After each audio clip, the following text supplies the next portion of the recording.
Monsieur Nounagnon, les exemples sont légion. Il y en a tellement. Vous, avant de déceler tout cela, vous faites quoi? Pour déceler tout ça de manière réelle, profonde, au bout d'une consultation, je sais avec précision ce que la personne a.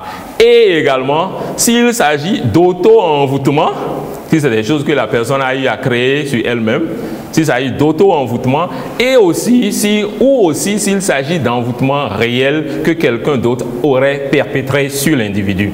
Je saurai aussi ce qu'il faudra faire afin d'enlever ces envoûtements de vous. Votre consultation, c'est au bout des études que vous êtes parvenu à pouvoir consulter, oui. Ou bien c'est une initiation que vous avez suivie, ou bien c'est un don naturel, vous êtes né avec?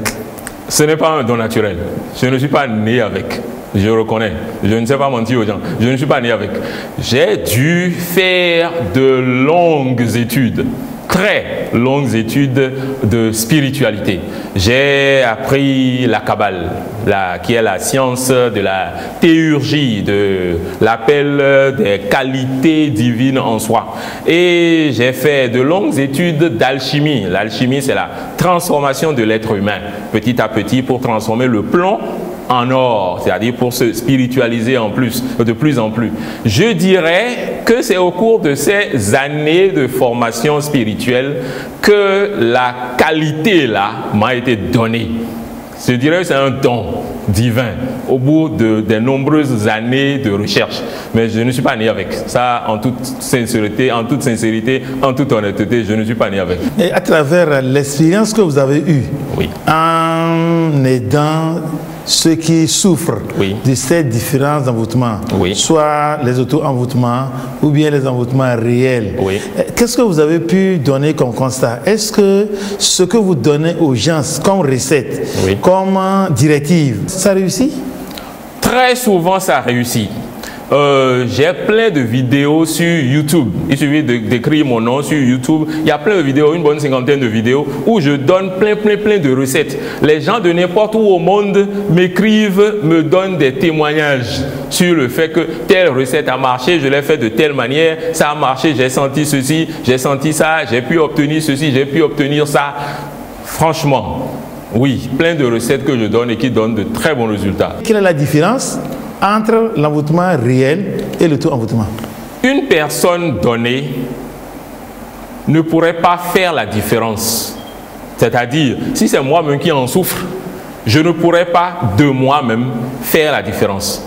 Je ne saurais pas, puisque les gens ne savent pas. Au fait, vous commencez aujourd'hui à penser que vous pourriez avoir un accident. C'est un exemple que je donne.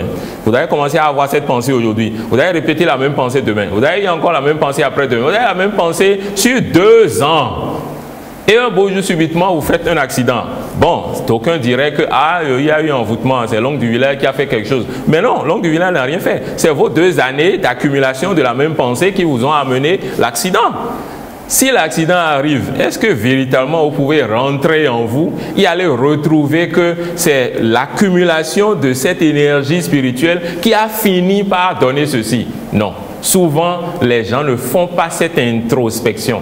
Très souvent. Donc, une personne en elle-même ne pourra pas savoir qu'il s'est agi, en ce cas-là, d'un auto-envoûtement ou s'il s'agit d'envoûtement réel. Une personne ne peut pas savoir. Je vous donne un cas que j'ai eu à connaître il y a très longtemps. Une très belle jeune dame qui avait en permanence un poids ici sur la poitrine. En permanence. Et celle-là avait un pouvoir, une vie amoureuse vraiment décadente, malgré sa beauté. Au cours de la consultation, j'ai su que le problème lui provient de plusieurs incarnations. Et toutes ces incarnations-là, jusqu'à l'incarnation d'aujourd'hui, où elle est en train tout le temps de jouer avec les sentiments des hommes. Et elle continue de le faire jusqu'à l'heure où j'étais en train de lui parler. Elle joue souvent avec les sentiments des hommes à cause de sa grande beauté. Elle est très belle. Mais les gens, bon, toute forme d'homme l'approche, elle donne l'impression aux gens d'avoir accepté. Donc les gens s'emballent à gauche, les gens s'emballent à droite. Et puis après, quand elle leur dit, mais, ah non, moi je ne veux pas ça, hein, ah non, moi je ne veux pas ceci, les gens ont des maux de cœur, naturellement. Tous ces maux de cœur de toutes ces personnes accumulées vont agir sur son cœur. Et tout ça depuis des incarnations et des incarnations.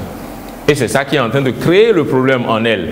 Est-ce que, bon, aujourd'hui, pour créer, ou plutôt pour résoudre ce problème, il faudra d'elle-même qu'elle se corrige, qu'elle sache ce qu'elle est en train de créer comme problème dans les sentiments des autres qui étaient en train de lui créer ce problème.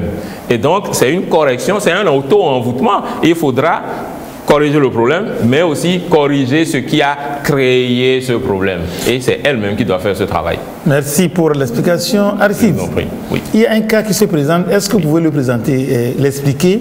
Il y a au village, très souvent, ça se remarque au village. Oui. Quand vous allez rendre visite aux parents, oui, les vieilles personnes, très souvent, elles souhaitent mourir. Ceux qui souhaitent, qui parlent de la mort, je préfère mourir, je préfère ceci, mais que la vie vienne me décharger de celui du fardeau de la vie. Il reste longtemps. Il reste longtemps, c'est ça. En tant que consultant spirituel, est-ce que ça a une explication? Alors que vous dites que c'est les idées qu'on nourrit très souvent qui arrivent à vous donner cette boule d'énergie. En vérité, l'heure de votre mort est fixée avant votre naissance. En vérité, le jour où vous allez mourir, avec l'heure, la minute même, exacte, est fixée avant votre naissance. Donc, si vous partez à la vie pour aller faire 35 ans, si vous partez à la vie pour aller faire 7 mois, au bout de 7 mois, vous allez mourir. Si vous allez à la vie pour aller faire 125 ans, tout ça est fixé avant votre naissance. Et donc, que vous passiez après le temps à vous dire « je veux mourir, oh je veux mourir, oh je veux mourir », ça ne change rien. Le calendrier est là, qui est suivi. Néanmoins, je dirais ceci. Si vous connaissez les règles, les grands principes universels, vous pouvez raccourcir ce temps. Le temps de 125 ans qu'on vous avait donné, par exemple, vous pouvez raccourcir le temps. Quand vous pouvez également allonger le temps, si vous connaissez les grandes règles d'alchimie. C'est possible, mais la plupart des gens ne connaissent pas ces grandes règles d'alchimie. Et donc, ils sont soumis au calendrier biologique qui dit que vous êtes né à tel jour, à telle date, à telle heure, vous allez mourir tel jour, à telle date exactement, à telle heure.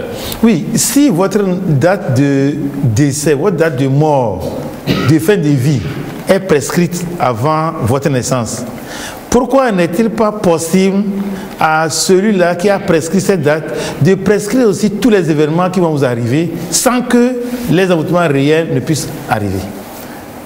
Qui a dit que tout ça là n'était pas prévu? Personne n'a dit que tout ça n'était pas prévu. Au fait, tout ce qui nous arrive, en partie, était prévu. En partie. L'autre partie qui n'était pas prévue, c'est nous-mêmes, tous les jours, qui sommes en train de créer ça, avec nos pensées. Nous avons une destinée. Nous venons à la vie avec une destinée. Alors, celui qui est né avec sa destinée, il ne peut pas changer cette destinée. Au cours de la destinée dit que vous êtes né au Togo et qu'à 35 ans, vous devez aller continuer votre vie aux États-Unis. Tous les sorciers du Togo rassemblés ne pourront pas changer cette destinée.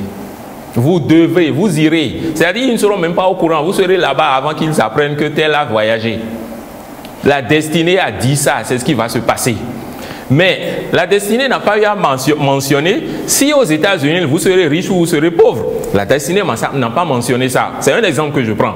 Alors votre richesse ou votre pauvreté aux États-Unis dépendrait alors de comment vous-même vous vous démerdez. C'est des exemples que j'ai donnés. Bon voilà, et si on revient encore sur les envoûtements et leurs manifestations, comment est-il possible que d'autres choses étrangères pénètrent dans le corps d'un individu, que ce soit envoyé par jalousie, par méchanceté, et y travailler dans le corps de vivre. Voilà. Comme je disais tout à l'heure, l'être divin, l'éternel créateur, dans sa grande bonté, a voulu que nous vivions ensemble. Et donc, les énergies qui existent en tel ou en tel peuvent se mouvoir. Lorsqu'une personne donnée commence à penser du bien ou du mal de vous, ses propres énergies commencent à prendre une forme, à se détacher de lui et aller vers vous. C'est aussi simple que ça. Il pense fortement, très fortement à vous pendant un certain temps.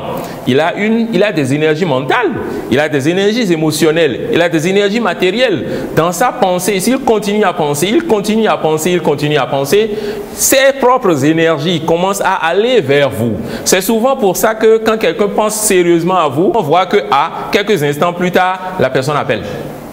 Il y a eu transfert d'énergie entre-temps et ça a été suivi par une action qui a été l'appel téléphonique. Ainsi, des déplacements d'énergie, c'est une énergie humaine, l'énergie de l'autre qui était en train de penser à moi, l'énergie de l'autre qui m'a été envoyée sous forme d'envoûtement, puisque c'est l'ensemble que j'ai appelé envoûtement, ce n'est pas que l'énergie mentale. Si cette grosse énergie, qui est une énergie humaine provenant de l'autre personne qui m'est envoyée, de la même manière que cette énergie a pu vivre en cette personne sans problème, ça pourra vivre en moi aussi sans problème.